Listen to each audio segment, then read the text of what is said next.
Okay, so while I'm making videos, I just thought maybe I would quickly breeze through my favorite granola recipe, okay? I'm going to move my camera so that you can see everything essentially all set up. There's my bowl and all my stuff. Okay, so what I have in the bowl here is 2 carrots that I chopped in my food processor. And if you want to totally cheat, just go buy a bag of shredded carrots. Then there's 2 small tubs, like little individual snack packs of applesauce, and about a 1/4 cup of maple syrup. That's really all the sugar that you need in this recipe, but if you want to sweeten it more with maple syrup or stevia or whatever, that's fine.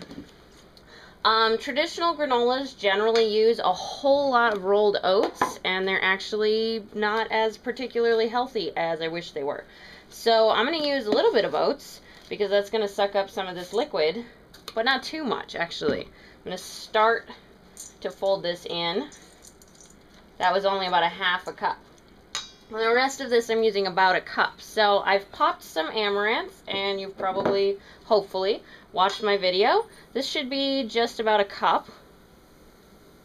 And I'm pretty darn close here. This was only 3 tablespoons of dry amaranth that popped up into just about a cup.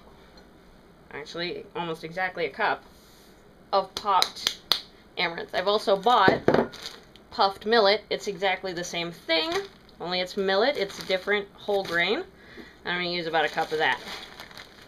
And none of this has to be precise, so just dump it in there. Also, you can use puffed brown rice if you can find it, or whatever you want. Now, this right here isn't too bad, but I've gone one step further. We're going to just kind of try to get that all worked in, because these are the ones that need to be coated the most. There we go. Alright. Then what I've done is I've sprouted buckwheat. Now, I'm going to get behind the camera so I can make sure this is in the shot. Right here, this is sprouted buckwheat. The dry grain you really can't just put directly in here, and if you cook it, you probably don't want to put it directly in here either.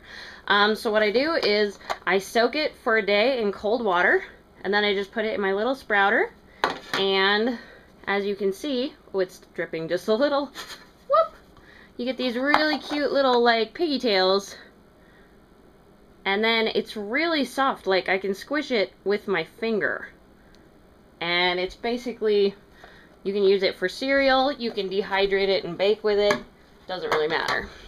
So, it was a cup, it's sprouted up into a lot more than a cup, and that's all going to go into my granola.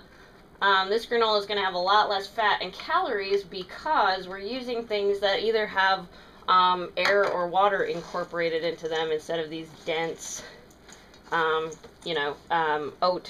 and nut granolas. And this is a lot of granola. There we go. That's about worked in as well as it needs to be. Then what I have is, this is defatted coconut. It's shredded coconut that's been used already to make coconut milk. And then they tear it apart, and it's much drier than regular coconut. It still tastes really coconutty. It just has a lot less fat. And it works really well because it kind of dries this out, since we're using a lot of pureed fruits and vegetables instead of sugars and whatnot. We don't just want to coat the outside, we want it to kind of get sucked up into the grains and nuts and things. Then I like to use raw sunflower seeds. Just, I don't know, that's about a 1/4 cup, 2 small handfuls like that. And then raw pumpkin seeds. And don't use toasted ones because they will burn, even though we're not going to turn the heat up too high. There you go. And the pumpkin seeds are my favorite, but I throw a little sunflower seeds in there too. Everybody likes those.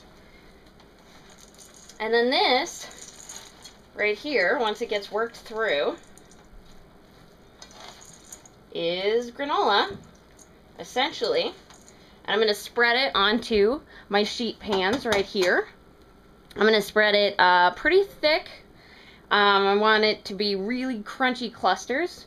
So spread it, you know, oil your pan just slightly. I like to use coconut oil, but whatever you have is fine. Even if you use olive oil, it's not going to taste super weird. Just spread it pretty thick, pat it down, and then put it in your oven at 250 degrees or 200 if you want it to be like technically raw or whatever. Basically, we're just going to dehydrate it for about an hour, and then halfway through I kind of flip it, make sure the bottom is dry, and then we have granola. So there you go.